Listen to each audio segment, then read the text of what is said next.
In every country in the world, cola dominates. We feel that we have to plant our flag everywhere, even before the Christians arrive.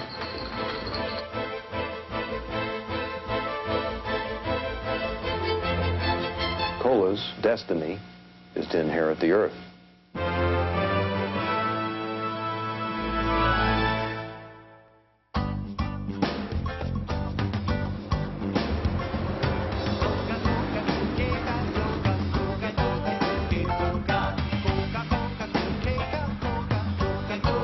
There are 180,000 vehicles delivering Coke throughout the world every day.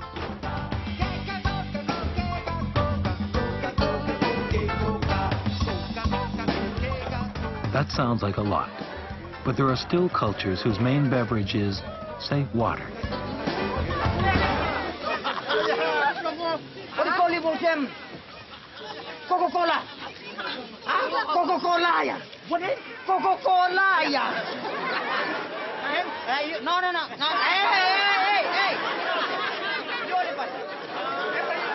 Am I block him? You can throw more over him. Am I block here?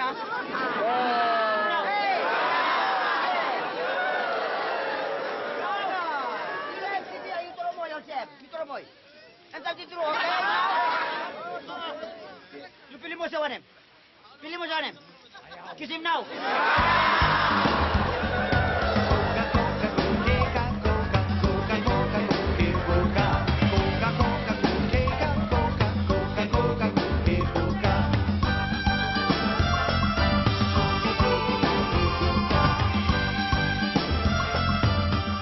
Coca-Cola is so successful, it can afford to sell its drink at very little profit, for a while.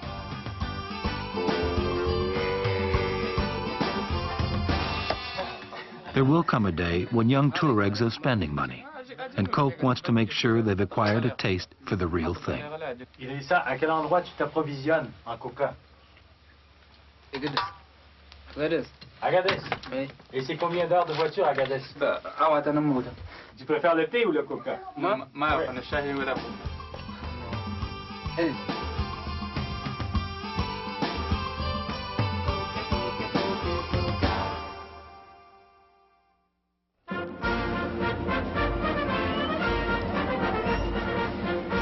In Atlanta, Georgia, Coca-Cola and the Statue of Liberty celebrate their centennials. Over the century, both have become world symbols of freedom and the American dream.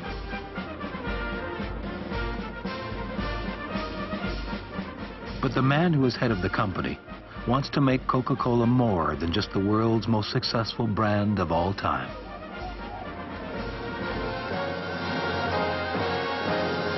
Ladies and gentlemen, the chairman of the board and chief executive officer of the Coca-Cola Company, Roberto C. Goizueta.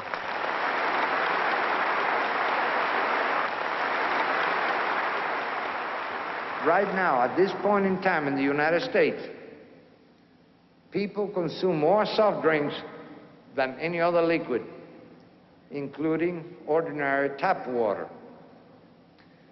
If we take full advantage of our opportunities, someday, not too many years into our second century, we will see the same wave catching on in market after market, until eventually the #1 beverage on earth will not be tea or coffee or wine or beer.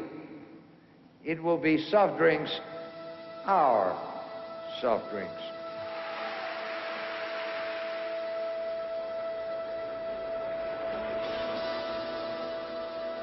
By 1996, Goizueta's dream is on schedule.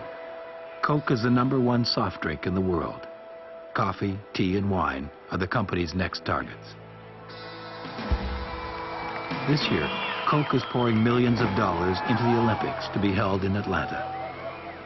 And at the torch rally leading up to the Games, the Coke logo is as visible as the Olympic rings. Thank you very much. Good evening, everybody. Coca-Cola is honored to be the presenter of the 1996 Olympic Torch Relay because it allows us, together with the Atlanta Committee for the Olympic Games, share in the Olympic spirit with more people than ever before. And that's what you're seeing here tonight. sharing of community, which is what the Olympics truly represent.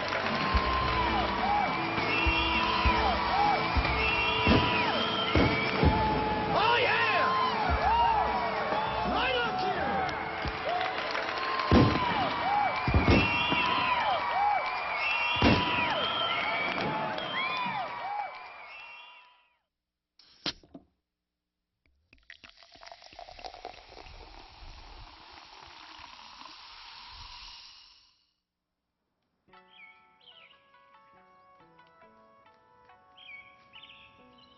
Since the 4th century, the Chinese have been cultivating tea. Tea is as important to them as wine is to the French.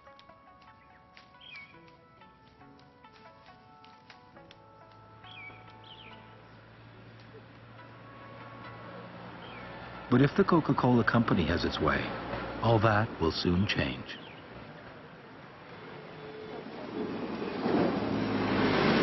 Coca-Cola isn't new to China.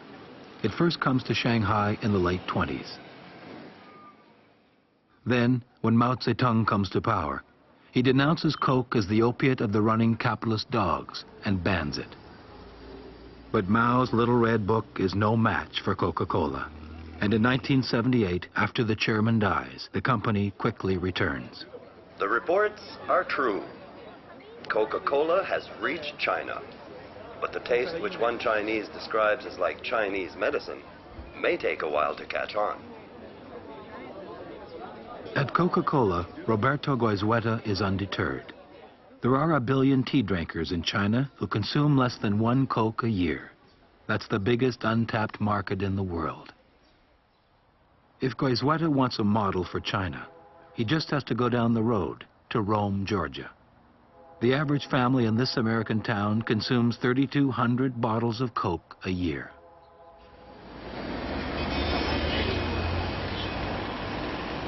Coke would love to sell every Chinese each year what the Rome Georgians drink in just 1 day. But in China, there's a problem brewing that even for Coke is a formidable challenge. In Asia, Coca-Cola faces tea cultures. There, the drinking of tea is a serious problem to them because every time someone drinks a cup of tea, they're not drinking a bottle of Coke. So that the aim for Coke is selling beverages, but to do that, they must make war on other beverages, and that engages them in an inadvertent cultural war, which will look very much like a new form of imperialism.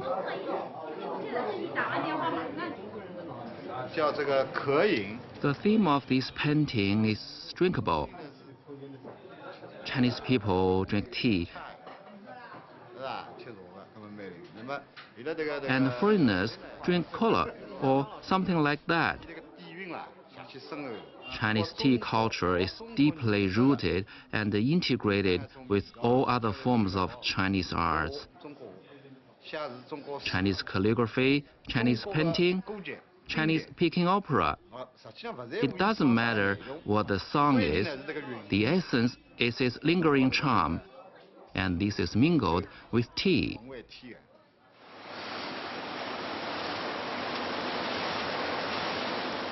To reach its target, the Coca-Cola Company is investing $500 million and building 23 bottling plants across China. By the mid-90s, parts of China at least are within an arm's length of desire. That's the easy part. The hard part is changing a daily ritual that has persisted for centuries. What Coca-Cola is reaching for in China is what the British system was reaching for in trying to get the British working class to become tea drinkers. It's that kind of thing. They're trying to make a change in the schedules of their day, in their habits at home, in their domestic patterns. And once they did that, of course, tea spread throughout the whole society. To spread its message, Coca-Cola is using the same marketing techniques banned during the Cultural Revolution. And it's targeting the part of China to whom Cultural Revolution means something quite different today. The kids.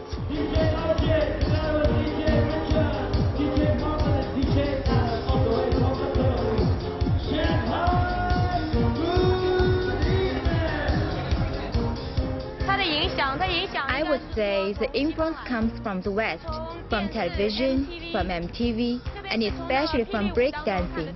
We've seen a lot of it. Now in China, disco reflects young people's love and admiration for culture.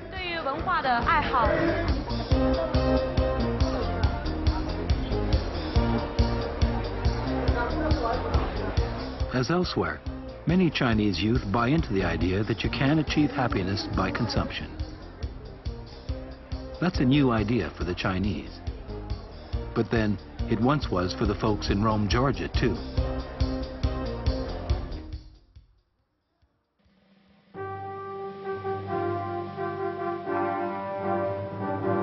In France, they have another idea. You can achieve happiness only in liberty. In the same year John Pemberton creates Coca-Cola, the French give the United States a statue dedicated to this belief. A half-century later, American troops transform the symbol into deed. They help liberate France. But with the American troops comes an invasion of a different kind. This time it's not an army, but a dark and fizzy drink. And it's threatening two of the things the French value most, wine and pride. The Coca-Cola affair enters just after the Second World War and becomes a cause célèbre. The whole affair of what was called Coca-Colonization, that is, the necessity that some French felt of resisting the entry of Coca-Cola into the French market. Now remember that at this point the French have already absorbed jazz, they've absorbed Hollywood movies, they've absorbed Reader's Digest. All these things were coming at the same time. So Coca-Cola represents the rising menace of American mass culture.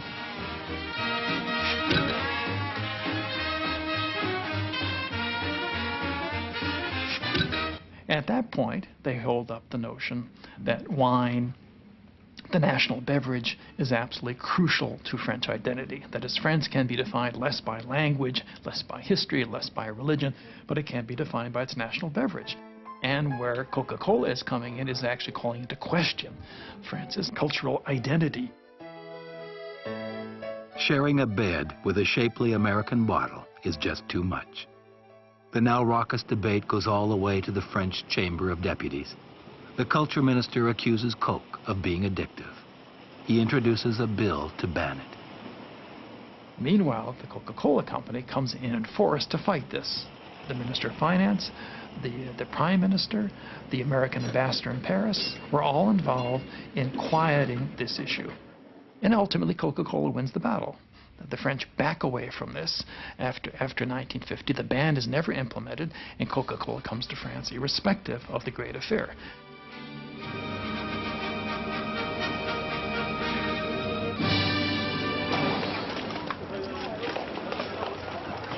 "30 years later, France once again feels imperiled by Coke.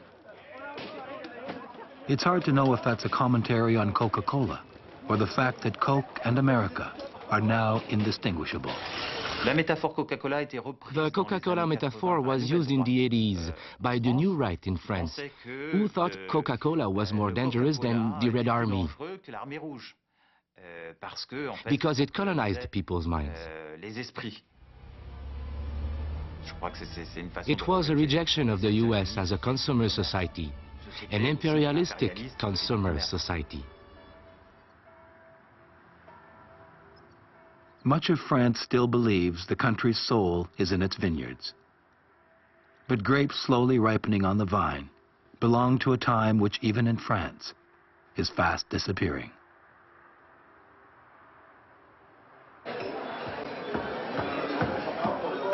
France is changing, and France is changing for the worst, culinarily. I don't think there's any doubt that French cuisine is going downhill, and that the reason for it is the impact of a different kind of social and economic system on France. And it has something to do with the relationship between food and family. In the United States, we've cracked the relationship between food and family. People no longer eat a lot of their meals together. The French still think you eat with your kinspeople.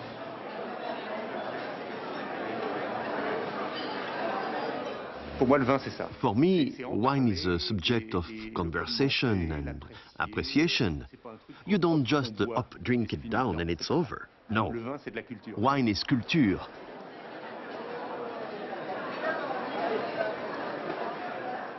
Coca-Cola was the devil's drink. It is not refined. You see, for a gourmet, Coca-Cola is always the same. However, there are thousands of different wines. They are subtle, they have texture, body, flavor. These things you don't have in Coca-Cola. One can drink idiotic drinks stupidly, but a gourmet drinks intelligently, subtle drinks. Despite their passionate protests, many French seem to have thrown in the serviette. Cokes and hamburgers often take the place of wine, French cuisine, and a family meal. And the only invading Red Army are the Coke trucks delivering a taste of American culture to France every day.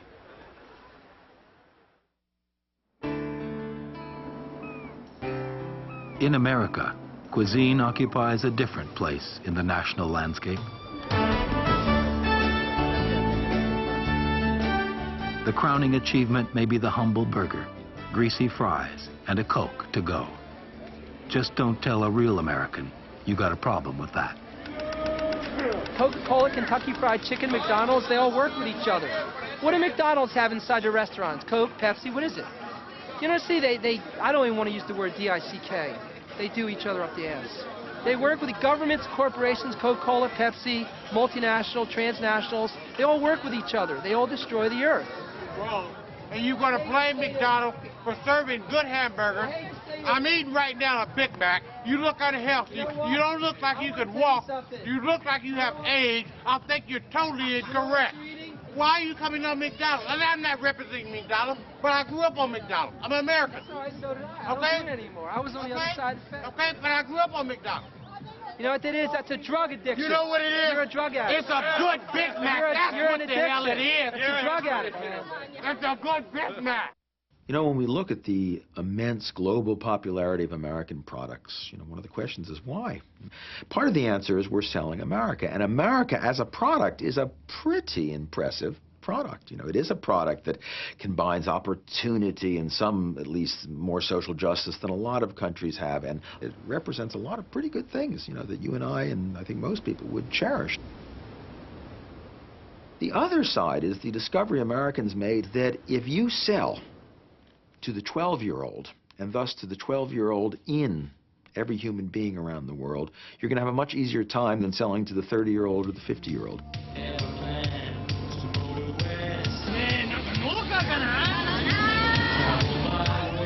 Coke's appeal is to youth. Nobody does it better. And the best thing is, at least from Coke's point of view, kids everywhere are starting to speak the same language. Hi. Hi. What can I get for you? Full Coca-Cola. Oh, okay, sure.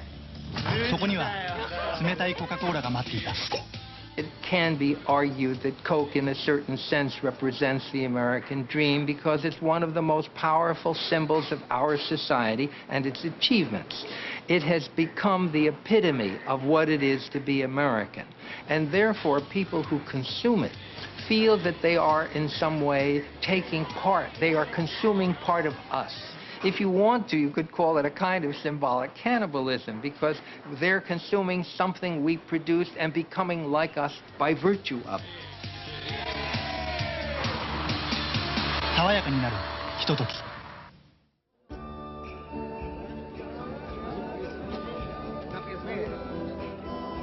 In Mexico, unlike France and China, the consumption of cola meets little resistance. In some towns, it even has powers that Coke and Pepsi executives never dreamed of. In Chamula, Coca-Cola has become a part of most rituals, including the healing ritual of the shamans and the purifications that they used to do with cacao. Pero donde más impacto tuvo It's had the most impact on indigenous communities where its influence has been so great that it's become a holy water.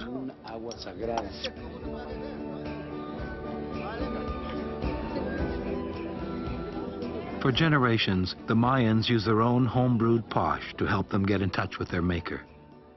Then gradually, cola replaces liquor.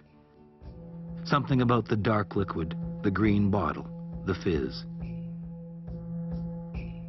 Many Mayans believe it brings them closer to heaven, which suits the local bottlers just fine. Coca-Cola and Pepsi-Cola are used as ritual objects, so they're consumed in large quantities. Those who provide it get rich quick and acquire more and more power.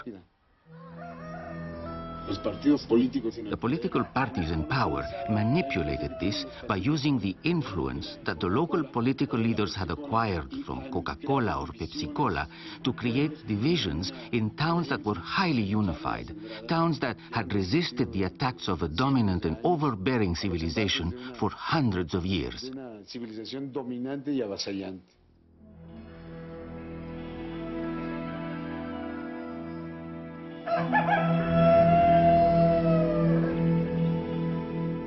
When we talk about the power of multinational corporations like PepsiCo and the Coca-Cola Company around the world, there's a tendency to think in political terms they don't really have much power because, after all, how many tanks does Coca-Cola have? How many troops can PepsiCo put in the field?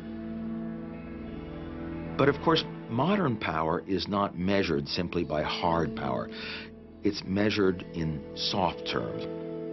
The capacity to influence culture, the capacity to manipulate human psychology and human needs, the capacity to dominate a market. Then corporations, arguably, are among the most powerful entities in the modern world, in terms of soft power at least, perhaps a good deal more powerful than nation states. With a market value of $150 billion, the Coca-Cola Company is one of the world's most powerful corporations. From its headquarters in Atlanta, the company directs an empire of independent franchise holders, united under the most recognized brand name on earth. These independent bottlers purchase Coke concentrate, then bottle the drink locally. Coca-Cola always maintains it's just selling soft drinks and doesn't interfere with local politics. Sometimes this policy works. Sometimes it gets Coca-Cola into serious trouble. By the late 1970s, Coca-Cola ran into a problem which they really didn't want to deal with in Atlanta. Down in Guatemala City, some of their unionized employees who were trying to start a union, began to be murdered.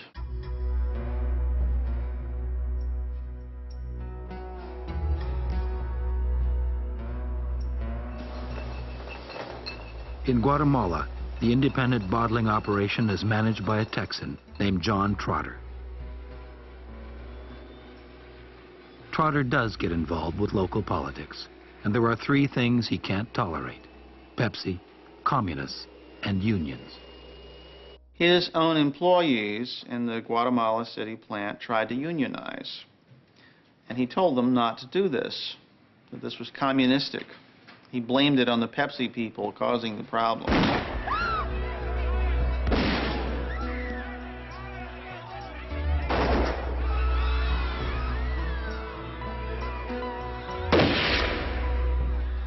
There was an enormous furor about this internationally, and the people at the headquarters of Coca-Cola at first refused to get involved because they said, look, this is an independent bottling plant. We can't tell them what to do, and there's no evidence that they're doing anything wrong.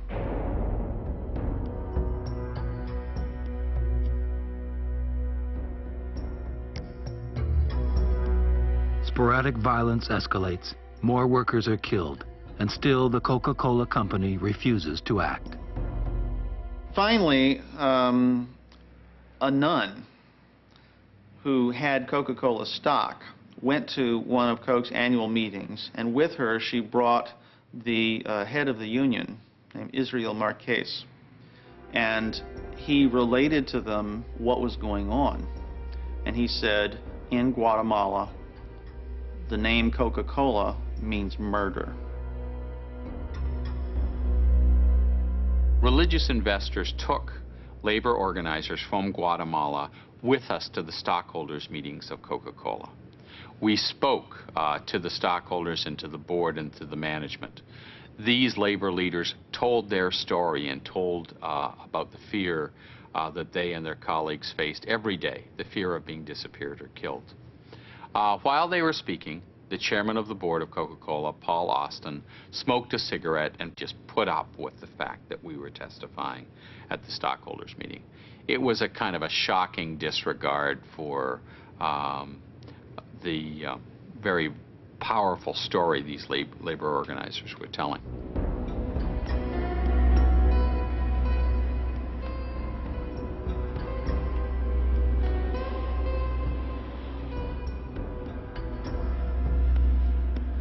It wasn't until Roberto Goizueta came in 1981 that the situation was finally resolved. They never did prove conclusively that the man in charge of the plant had been ordering these murders.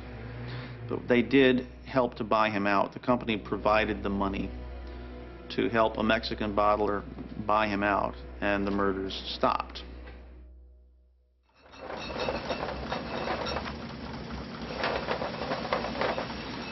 Burma is one of the few countries in the world that Coca-Cola has abandoned to its rival, Pepsi. Coca-Cola has avoided the country because of Burma's human rights violations. It doesn't want to make the same mistake it made in Guatemala.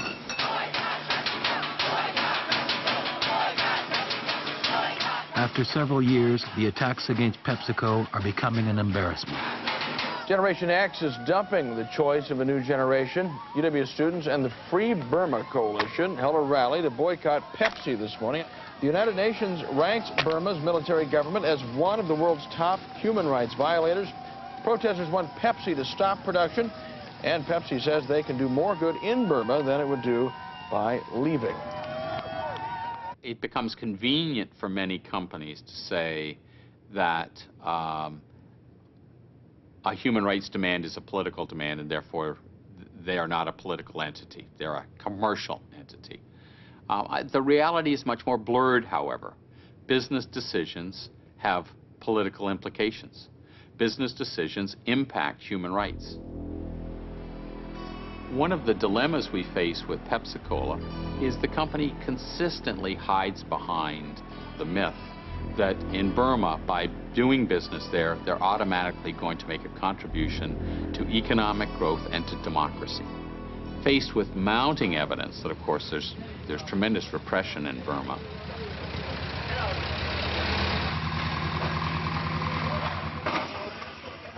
I have a different philosophy. I think that you will open up the society. You have a better chance of opening it up by communicating, by having tourist, cultural exchanges, business people going back and forth, more than you will by putting an iron fence around. As people get more money, more industry comes in, more people travel back and forth, the human rights problems disappear. But the human rights problems in Burma don't disappear, and eventually PepsiCo decides to pull out.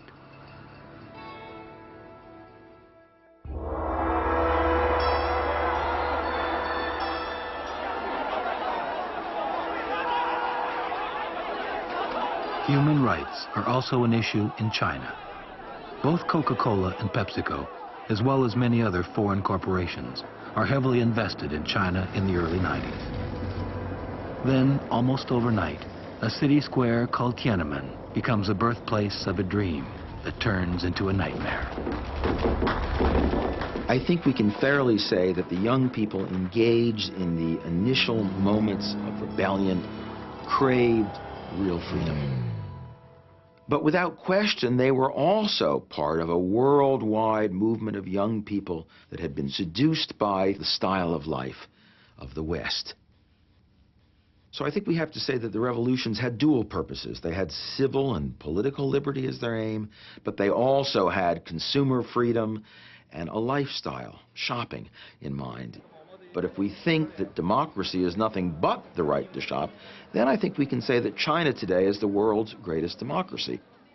To that degree, the students in Tiananmen Square have been betrayed by their own yearnings to be consumers as well as citizens. My dream, I think, is make money to the degree that I don't have to worry about money. I don't ever need to think of money. So that's my dream. I think the dream is you can do anything you want. This one don't need to argue because it's a basic instinct. Basic instinct. I think in this society, in nowadays world, if you want to do something you like, without any limitation or something like this, you should have to money. I don't worry about the Americanization. Because you already have your own ideas. You have already grown up. But to the kids, we have the task to teach them something about our culture. We should absorb something good from other cultures. So the Pepsi, for example, Pepsi, I think okay. If the young people will taste it good, they can have it. It did bring something other than drink itself into China. So if you like it, you will say, hey, he brings something new. But if you don't like it, oh, it's a cultural invasion. Right, right, yeah.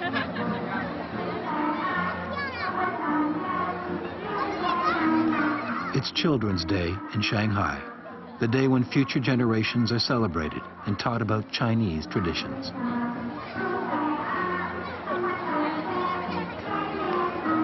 Since Tiananmen Square, much has happened in China. The dissidents have been forced underground, and there has been a revolution Mao never dreamed of.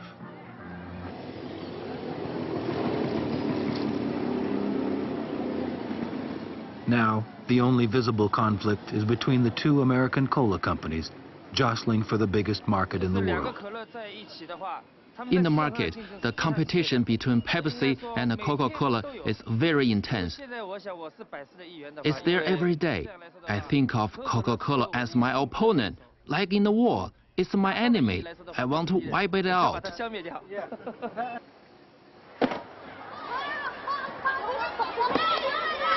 Do you think Pepsi will ever replace Chinese tea? That's impossible.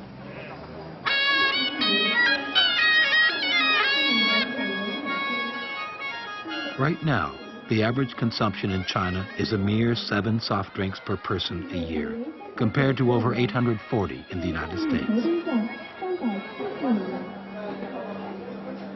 Even as the older generations continue to revere tea, China, with about 400 million young people, has become the next battlefield in the cola wars.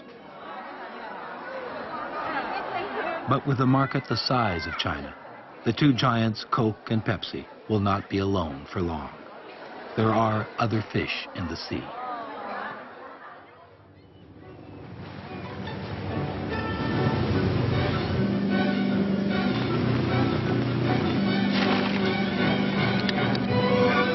For years, you've been fed the same old line, that there are only 2 great-tasting colas to choose from.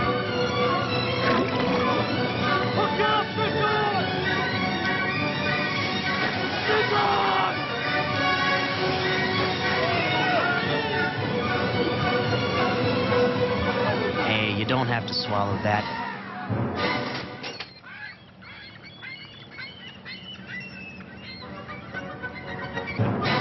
In the 1980s is private label and the growth of private label in supermarkets. Then a gentleman called Dave Nickel arrived on the scene in Canada.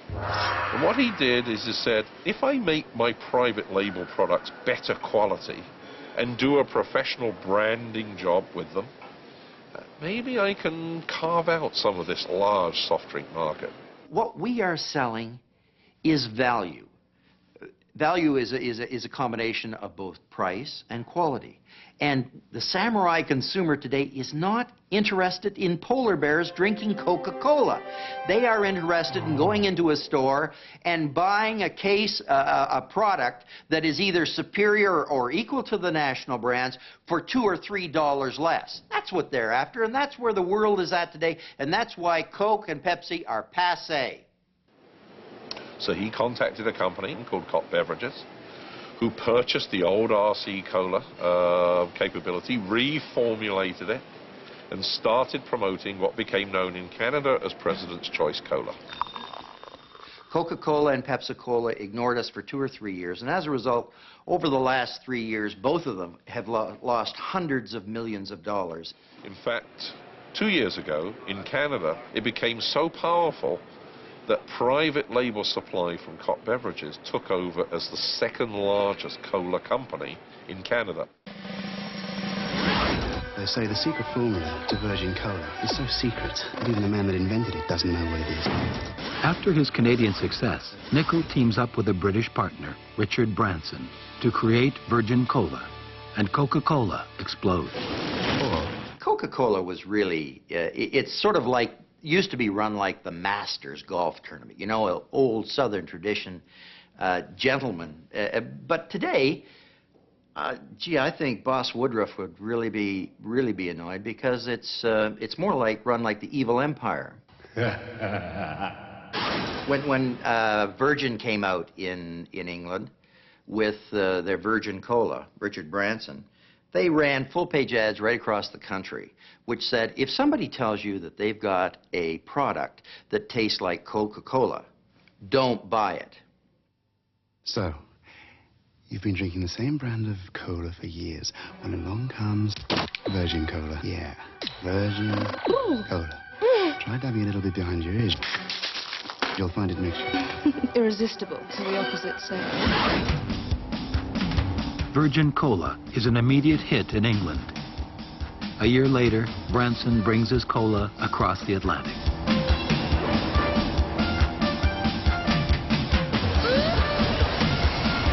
When Branson arrives in the Big Apple, Coca-Cola and Pepsi own most of the American market.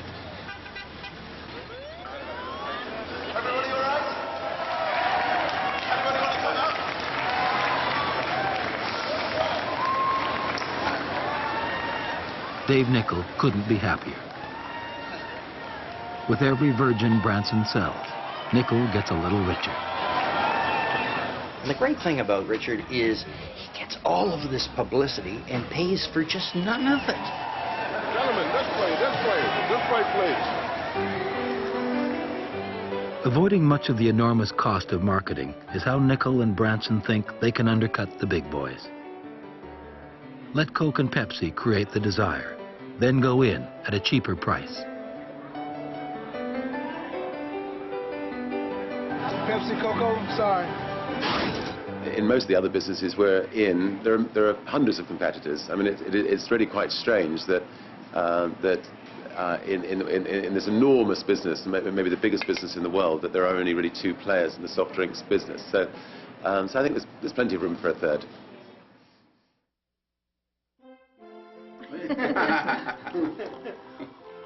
At the Ritz-Carlton in Montreal, a group of wine tasters are gathered. In a blind taste test, they will select the finest cola amongst the 3 top vintages in Canada.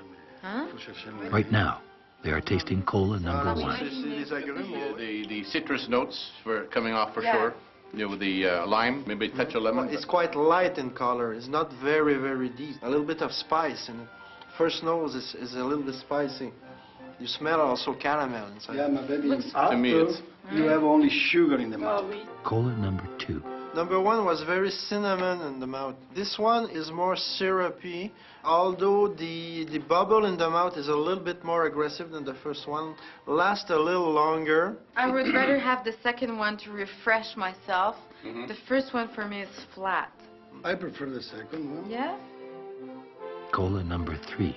This particular can, all the gas was lost when you opened it. Yeah, I think so. The flavor of the lemon is only, I would say, volatile. I think the CO2 did bring out the citrus. When the CO2 was gone, there was not much in the mouth.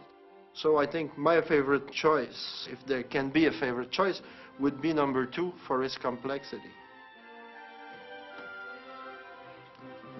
Et voilà, le grand moment. Voilà, so number 1 now. Let's see if we were right. Pepsi. Pepsi, number 1. So, number 2 now. And the winner is... President's choice. President's choice.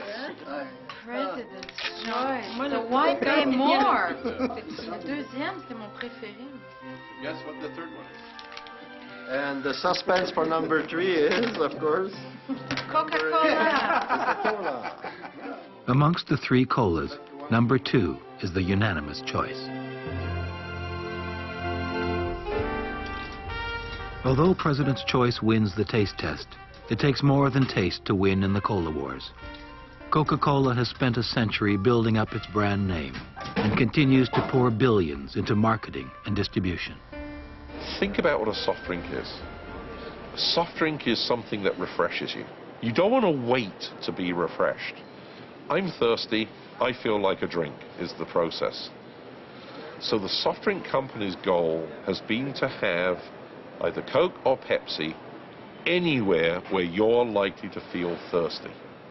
And neither of the soft drink companies will be happy until that's true, until I can reach right now, as part of the camera, there's a soft drink dispenser attached to the camera so I can reach and have a Pepsi or a Coke right now. And we certainly aren't terrified of anything we've seen so far. Dave Nichols' phenomenal success doesn't last. It's got too much coffee in it. By slashing their prices, the 2 Goliaths, Coke and Pepsi, put this David in his place. Just this side of oblivion. That's very nice. Take a little more coffee and you've got a winner. Like so many other Coke imitators, Nichols still thinks the way to beat the cola giants is with a better formula. That hasn't got a chance. Unfortunately for Nichols, the company he's trying to beat not only has a secret formula, but a marketing budget big enough to sponsor the Centennial Olympic Games. It's not there. 105.7 FM. If you don't listen to WGST, 640 AM. You'll miss the Olympics. Atlanta's official Olympic information radio station.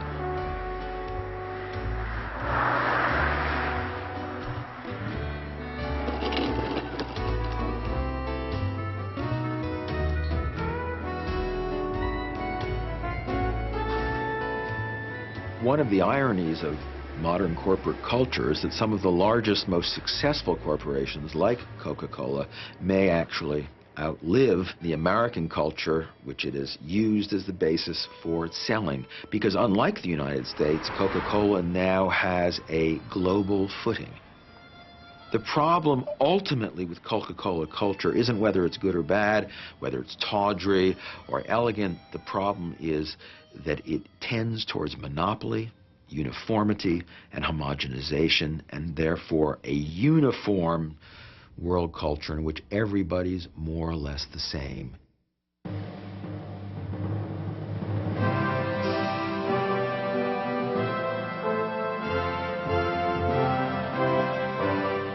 In July of 1996, the Coca-Cola sponsored torch that months earlier began its run across America nears its final destination.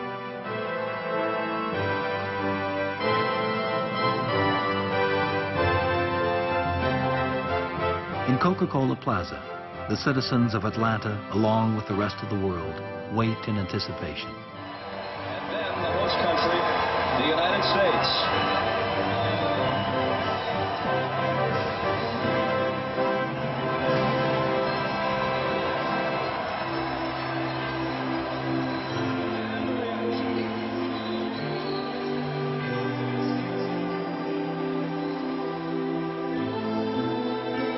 Coca-Cola has spent hundreds of millions of dollars in advertising at the Olympics. Now, it's payback time. Over the next 2 weeks, billions of people worldwide will tune into the games. They'll see the world's best athletes doing amazing things. And they'll see the Coke logo everywhere.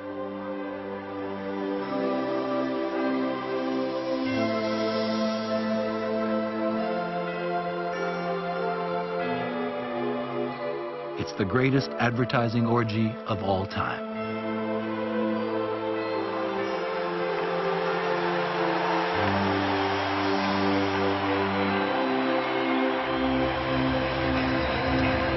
I declare open the Games of Atlanta, celebrating the 26th Olympiad of the modern era.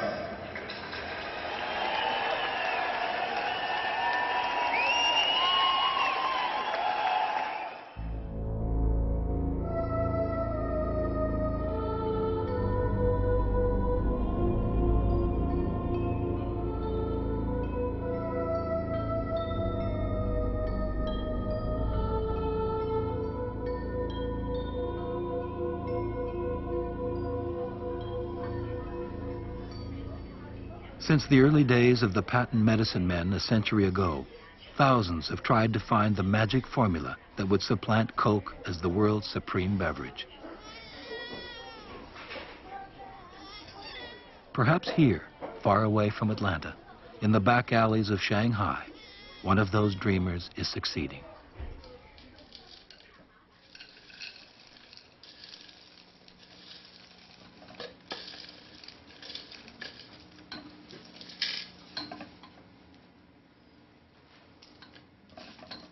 Like Coke's inventor, John Pemberton, Dr. Kan Xiaoqing is searching for the ideal brain tonic, his golden elixir.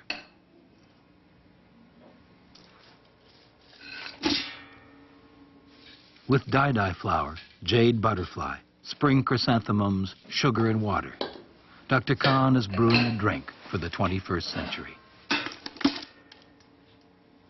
It's delicious and refreshing, and it'll cure what ails you.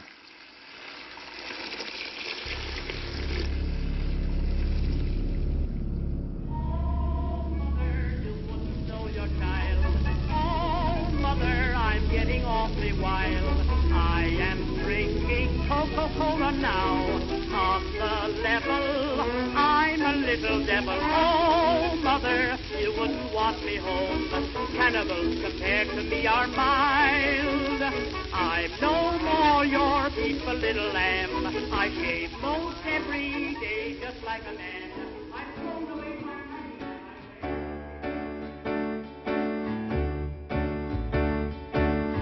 As the Atlanta Olympics comes to a close, the Coca-Cola Company sees its investment pay off handsomely. In the Olympic year, Coca-Cola's sales topped $18 billion, more than the gross national product of most of the nations taking part in the Games. Georgia, Georgia.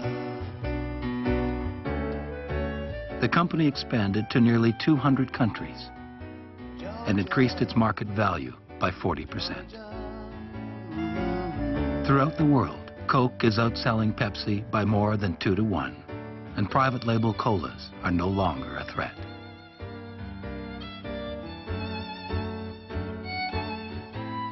The year after the Olympics, Roberto Goizueta dies. He has transformed Coca-Cola from a successful American enterprise to a global empire. But Coca-Cola's unquenchable thirst is still not satisfied. There are 3 billion people in the world who prefer coffee, tea, or water. And the Coca-Cola Company is working hard to change that.